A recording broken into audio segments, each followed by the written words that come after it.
مر گئے، بھاگو، اس نے خوف سے بھری سرگوشی میں اپنی دوست کو کہا اور اپنا چہرہ دوپٹے میں چھپانے کی کوشش کی۔ اس کا دل پسلیوں سے ٹکراتا ہوا محسوس ہو رہا تھا۔ وہ دونوں جس تیزی سے ہوٹل کی لابی سے باہر نکلنے کے لیے قدم اٹھا رہی تھی، اتنا ہی اسے لگ رہا تھا کہ زمین اس کے پیروں تلے سے کھینچی جا رہی ہے، مگر قسمت نے شاید اس کے لیے کچھ اور ہی سوچ رکھا تھا۔ چند میزوں کے فاصلے پر شیشے کی دیوار کے پار وہ بیٹھا تھا، غازیان لاشاری، خاندان کا سب سے بڑا، سب سے زیادہ کھڑوس اور بااثر شخص۔ وہ اپنے 2 غیر ملکی کلائنٹس کے ساتھ گہری بزنس میٹنگ میں مصروف تھا۔ اس کے چہرے پر وہی مخصوص گمبھیر سنجیدگی طاری تھی جو خاندان کے ہر فرد کو خوفزدہ کرنے کے لیے کافی تھی۔ اس کی عقابی نگاہیں سامنے رکھی فائلوں پر جمی تھی، مگر ابیہا کو لگا جیسے وہ نگاہیں اس کے وجود کو چیرتی ہوئی محسوس ہو رہی ہیں۔ ابیہا جلدی کرو، اس کی دوست حریم نے اس کا بازو کھینچتے ہوئے کہا۔ وہ دونوں تقریباً بھاگتی ہوئی ہوٹل کے شیشے کے دروازے سے باہر نکلی اور پارکنگ کی طرف لپکی۔ ابیہا کے ہاتھ کانپ رہے تھے اور چابی گاڑی کے اگنیشن میں ڈالنا ایک مشکل ترین کام لگ رہا تھا۔ جیسے تیسے اس نے گاڑی سٹارٹ کرنے کی کوشش کی، مگر اس سے پہلے ہی وہ ایکسیلیٹر پر پاؤں رکھ دی۔ ڈرائیونگ سیٹ کا دروازہ ایک جھٹکے سے کھلا۔ باہر غازیان لاشاری کھڑا تھا اور اس کی آنکھوں میں غصے کی وہ لالی تھی جسے دیکھ کر ابیہا کی روح فنا ہو گئی تھی۔ غازیان بھائی، اس کے منہ سے ٹوٹے پھوٹے الفاظ نکلے۔ اس نے خوف سے دھوپ نگلنے کی کوشش کی، مگر حلق کانٹا بن چکا تھا۔ غازیان نے کچھ نہیں کہا، اس نے بس ابیہا کا بازو مضبوطی سے پکڑا اور اسے گاڑی سے باہر کھینچ لیا۔ حریم خوف سے اپنی سیٹ پر ہی جمی رہ گئی۔ غازیان اسے واپس اسی ہوٹل کے اندر گھسیٹتا ہوا لے جا رہا تھا۔ اس کی گرفت اتنی مضبوط تھی کہ ابیہا کو لگا کہ اس کی ہڈی پسلی ایک ہو جائے گی۔ وہ اسے سیدھا اپنی میز پر واپس لے آیا جہاں اس کے کلائنٹس بیٹھے تھے۔ انہوں نے حیرت سے پہلے ابیہا کو اور پھر غازیان کو دیکھا۔ معافی چاہتا ہوں، غازیان اپنے کلائنٹ سے انتہائی پرسکون اور پیشہ ورانہ لہجے میں کہا، جیسے کچھ ہوا ہی نہ ہو۔ پھر اس نے ابیہا کی طرف اشارہ کیا، ان سے ملیے، یہ میری ہونے والی مسز ہیں، ابیہا سلمان لاشاری۔ یہ جملہ ابیہا کے سر پر بم کی طرح گرا۔ اس نے آنکھیں پھاڑے غازیان کو دیکھا۔ یہ کیا کہہ رہا ہے؟ دماغ تو ٹھیک ہے اس کا؟ وہ کچھ بولنے ہی والی تھی کہ غازیان نے اپنا ایک ہاتھ اس کی کمر پر رکھا اور ہلکا سا دباؤ ڈالا۔ یہ ایک خاص دھمکی تھی، ایک حکم تھا کہ زبان بند رکھو۔ اس غیر متوقع قربت اور اس کے ہاتھ کے لمس پر ابیہا کا پورا وجود لرز گیا۔ اس کی جان نکلنے لگی تھی۔ 32 سالہ غازیان لاشاری صرف لاشاری خاندان کا سربراہ ہی نہیں تھا، بلکہ شہر کا ایک بڑا بزنس مین تھا اور ابھرتا ہوا سیاستدان بھی تھا۔ اس کی شخصیت میں ایک عجیب سی ہیبت اور روب تھا کہ بڑے بڑے اس کے سامنے بولنے سے کتراتے تھے۔ جب وہ صرف 14 سال کا تھا تو ایک کار حادثے میں اس کے والدین کا انتقال ہو گیا۔ تب اس کے سب سے چھوٹے چچا احتشام لاشاری اور چچی شائستہ لاشاری نے اسے پالا۔ ان کی اپنی کوئی اولاد نہیں تھی، اسی لیے انہوں نے غازیان کو ہی اپنا بیٹا سمجھا۔ بڑا ہونے پر جب احتشام لاشاری نے اپنے بھائی کا بزنس اس کے حوالے کیا تو غازیان نے نہ صرف اسے کامیابی کی نئی بلندیوں تک پہنچایا بلکہ سیاست میں بھی قدم رکھا۔ اس کی ذہانت اور محنت نے اسے بہت جلد مقبول بنا دیا۔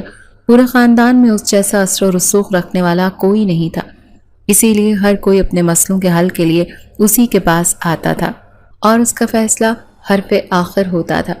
پہلے وہ اپنے تینوں چچاؤں اور ان کی فیملیز کے ساتھ لاشاری ہاؤس میں رہتا تھا، مگر بزنس میں کامیابی کے بعد اس نے شہر کے سب سے پوش علاقے میں اپنا ایک عالیشان محل نما گھر غازیان مینشن تعمیر کروایا۔ یہ مینشن ہر جدید سہولت سے آراستہ تھا اور وہاں نوکروں کی ایک فوج ہر وقت حکم کی منتظر رہتی تھی۔ وہ وہاں اکیلا منتقل نہیں ہوا بلکہ اپنے چچا احتشام اور چچی شائستہ کو بھی اپنے ساتھ لے گیا۔ اس کی زندگی میں اگر کسی کی اہمیت تھی تو وہ صرف ان دونوں کی تھی، جنہوں نے اسے ماں باپ کی کمی محسوس نہیں ہونے دی تھی۔ ابیہا غازیان کے دوسرے نمبر والے چچا سلمان لاشاری کی اکلوتی بیٹی تھی۔ 24 سالہ ابیہا یونیورسٹی کے فائنل ایئر میں تھی۔ ماں باپ کی طرف اسے کافی آزادی اور لاڈ پیار ملا تھا، مگر وہ بھی غازیان سے گھبراتی تھی۔ صرف وہی نہیں، خاندان کی تمام لڑکیاں اس سے ڈرتی تھیں کیونکہ غازیان لڑکیوں کی بے جا آزادی اور مغربی طور طریقوں کو سخت ناپسند کرتا تھا۔ اگر خاندان کی کسی لڑکی کو کوئی غلط حرکت اس کی نظر میں آ جاتی تو وہ فوراً اس کے والدین سے بات کر کے اس پر پابندیاں لگوا دیتا۔ ابیہا کی ویسے تو شخصیت بولڈ اور نڈر تھی، مگر غازیان لاشاری کی روبدار شخصیت کے سامنے اس کی بھی گھگی بن جاتی تھی۔ دیکھنے میں جہاں غازیان ایک انتہائی ہینڈسم اور وجیح مرد تھا تو وہیں ابیہا بھی کسی حور سے کم نہیں تھی۔ دونوں کی عمر میں 8 سال کا فرق تھا۔ ان کی آپس میں کبھی سلام دعا سے زیادہ بات نہیں ہوئی تھی۔ ابیہا کبھی کبھار اپنے کزن سے ملنے غازیان مینشن جاتی تھی، اور اگر کبھی غازیان سے سامنا ہو بھی جاتا تو وہ سر جھکا کر سلام کرتی اور آگے بڑھ جاتی تھی۔ آج جو ہوا اس کی سوچ سے بھی باہر تھا۔ غازیان کے کلائنٹس مبارکباد دے رہے تھے اور ابیہا پتھر کی بت بنی کھڑی تھی۔ اس کا دماغ معاف ہو چکا تھا۔ غازیان نے میٹنگ ختم کی اور ابیہا کا ہاتھ پکڑ کر اسے تقریباً گھسیٹتا ہوا اپنی گاڑی کی طرف لے گیا۔ خاموشی سے اس گاڑی میں اسے بٹھایا اور خود ڈرائیونگ سیٹ سنبھال لی۔ پورے راستے دونوں کے درمیان ایک لفظ کا تبادلہ نہیں ہوا۔ ابیہا کی آنکھوں میں غصے، خوف اور بے بسی کے آنسو تھے، جبکہ غازیان کا چہرہ اسپاٹ اور تاثرات سے عاری تھا۔ گاڑی سیدھا اس کے گھر کے پورچ میں رکی۔ ابیہا غصے سے دروازہ کھول کر باہر نکلی اور سیدھا اپنے گھر کے اندر بھاگی۔ امی، آپ جانتی ہیں آج کیا ہوا؟ وہ سیدھا لاؤنج میں بیٹھی اپنی ماں کے پاس گئی اور پھٹ پڑی۔ کیا ہوا؟ اتنا ہانپ کیوں رہی ہو؟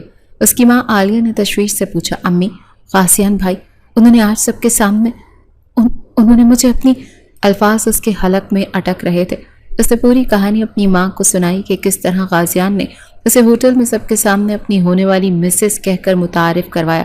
وہ سمجھ رہی تھی کہ اس کی ماں یہ سن کر غصے میں آ جائیں گی، مگر ان کے چہرے پر ایک پرسکون مسکراہٹ ابھری۔ تو اس میں کیا غلط کہا اس نے؟ عالیہ نے انتہائی سکون سے کہا۔ ابیہا نے حیرانی سے اپنی ماں کو دیکھا۔ کیا مطلب؟ کیا غلط کہا؟ انہوں نے اتنا بڑا جھوٹ بولا؟ یہ جھوٹ نہیں ہے بیٹا، عالیہ نے اس کے سر پر ہاتھ پھیرتے ہوئے کہا۔ غازیان تمہارا شوہر ہی ہے۔ دراصل تمہارا نکاح بچپن میں ہی غازیان سے ہو چکا ہے۔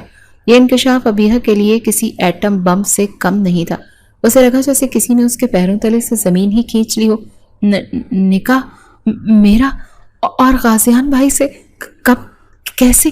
مجھے کیوں نہیں بتایا؟ یہ تمہارے دادا کی زندگی کا فیصلہ تھا، ہم بس صحیح وقت کا انتظار کر رہے تھے۔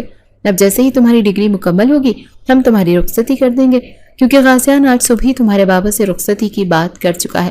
ابیہا شوق کی کیفیت میں تھی، اس کا دماغ کام کرنا چھوڑ گیا تھا۔